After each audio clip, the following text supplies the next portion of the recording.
Blackman looking long now, has a receiver to the end zone, Terry, and a touchdown.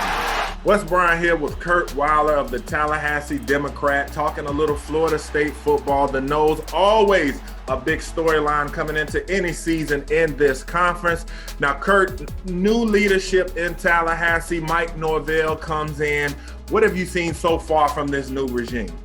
It's a tough situation for them, no doubt. I have been, I would say, pretty impressed with a lot of what they've been able to accomplish this offseason. But obviously this offseason, with all the time force being apart and all that, it's really been, I would say this is the worst year to kind of be a first-year head coach. Offensively, have you heard anything different as far as a philosophy or how they want to execute things?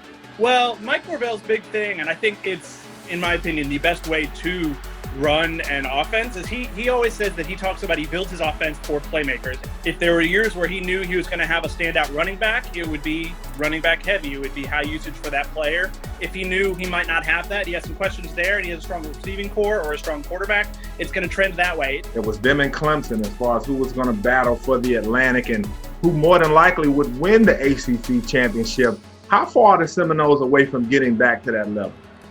Give it a couple of years. I also think something you hear about Mike Norvell, which is interesting in this case, is you hear he's a guy who is not often kind of out-coached on game day. I think this is a team that is not untalented by any means. I think there is plenty of talent. I think there could be definitely a sense of needing to see those results to get that confidence. I think they're still top 2, 3, or 4 most talented in the conference. If you're able to get to 7 wins, 8 wins, I think that will portend of good things to come, because it is by no means a cakewalk of a first season for Mike Norvell.